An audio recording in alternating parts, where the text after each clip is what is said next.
حضرت عائشہ کہتی ہیں کہ میں نے رسول اللہ صلی اللہ علیہ وسلم کو کسی نفل کی ادائیگی کے لیے، یعنی سنت بھی اصل میں نفل نماز ہے، ایک فرض ہوتی ہے ایک نفل، پہ جو آپ نے زیادہ تاکید سے پڑھی ان کو سنت قرار دے دیتے ہیں اور باقی جو کبھی کبھار پڑھی وہ نفل ہو جاتی. کسی نفل کی ادائیگی کے لیے اتنی جلدی کرتے نہیں دیکھا جتنی جلدی آپ نماز فجر سے پہلے 2 رکعتوں کے لیے کرتے تھے. جلدی پڑھتے نہیں تھے، یعنی اس کی ادائیگی کے لیے آپ فکر کرتے تھے.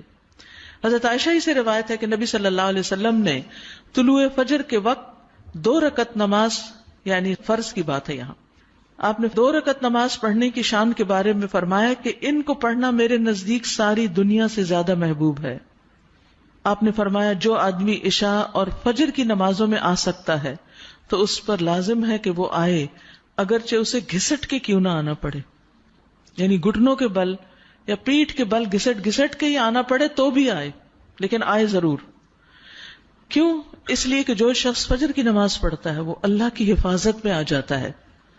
رسول اللہ صلی اللہ علیہ وسلم نے فرمایا جس نے صبح کی نماز پڑھی پس وہ اللہ کے ذمے میں ہے، اللہ کی حفاظت میں ہے، اللہ کے ذمے ہو گیا. بس اللہ تم سے اپنی حفاظت کے بارے میں کسی چیز کا مطالبہ نہ کرے. کیا مطلب ہے اس کا؟ یعنی جو اللہ کے ذمے ہے اس پر کوئی ظلم نہ کرے اور ظلم کر کے اللہ کے سامنے جواب دہ نہ ہو، اس لیے کہ جس سے اللہ پوچھے گا، مطالبہ کرے گا، یقیناً اسے اپنی گرفت میں لے لے گا اور لے کر منہ کے بل جہنم میں پھینک دے گا. اس سے کیا بات پتہ چلتی ہے کہ جو شخص فجر کی نماز کی حفاظت کرتا ہے وہ اللہ کے قریب ہو جاتا ہے، اللہ کی حفاظت میں ہو جاتا ہے. کسی کو حق نہیں کہ اس پر ظلم اور زیادتی کرے. جو اس شخص پر زیادتی کرے گا جو فجر پڑھتا ہے تو وہ دراصل اس ذمے میں خیانت کر رہا ہے جس کو اللہ نے اپنے ذمے لیا ہے، اور پھر قیامت کے دن اللہ تعالیٰ ایسے شخص کو پکڑے گا. یعنی فجر پڑھنے والے کی عزت اور احترام لازم ہے، کیونکہ صرف مومن ہی اس کی پابندی کرتا ہے.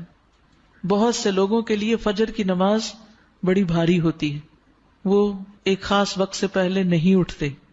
کچھ لوگوں کی اکثر ہی قضا ہو جاتی، وہ چونکہ دیر سے سوتے ہیں تو صبح اٹھ نہیں پاتے، تو ان کی حفاظت اللہ کے ذمے پہ نہیں ہے.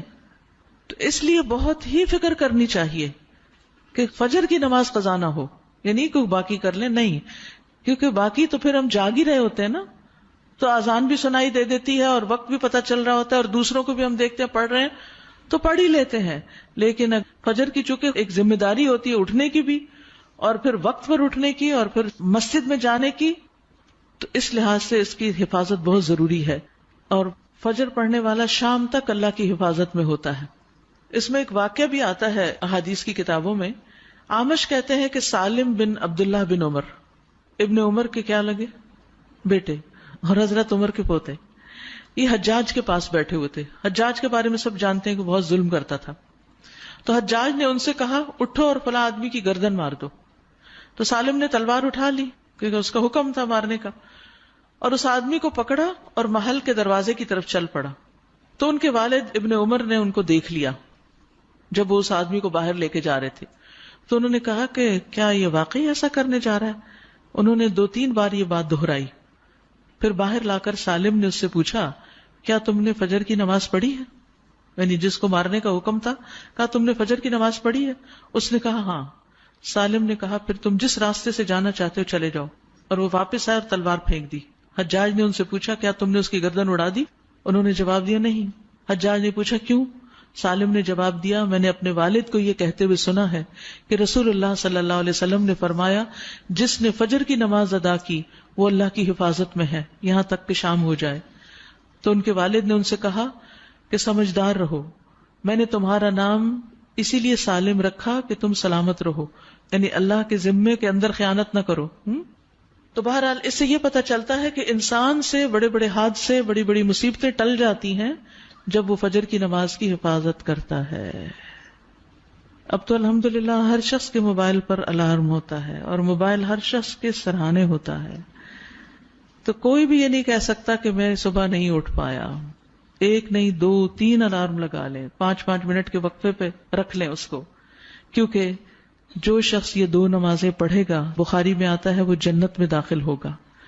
ایک اور روایت میں آتا ہے وہ آدمی ہرگز دوزخ میں نہیں جائے گا جس نے سورج نکلنے سے پہلے اور سورج کے غروب ہونے سے پہلے نماز پڑھی، یعنی فجر اور عصر کی.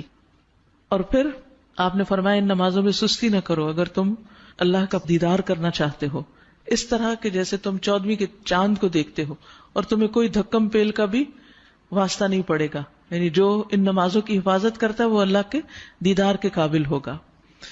اور پھر بعض اوقات لوگ رات قیام کرتے رہتے ہیں، آخر حصے میں سو کے فجر قضا کر دیتے ہیں. کیا ہے تہجد کے لیے اٹھے تھے وہ آنکھ نہیں پھر کلی فجر کے لیے. تو یہ نہیں ہونا چاہیے. عمر رضی اللہ عنہ کہتے ہیں میں صبح کی نماز با جماعت پڑھوں یہ مجھے اس سے زیادہ محبوب ہے کہ میں ساری رات قیام کروں. ساری رات کے نوافل سے زیادہ محبوب ہے کہ فجر کی نماز جماعت کے ساتھ. ہاں منافق پر فجر کی نماز بھاری ہوتی ہے، تو منافقت سے نکلنے کے لیے، نفاق سے نکلنے کے لیے اس نماز کی پابندی ضروری ہے. ابی بن کعب کہتے ہیں ایک روز رسول اللہ صلی اللہ علیہ وسلم نے ہمیں صبح کی نماز پڑھائی. اس کے بعد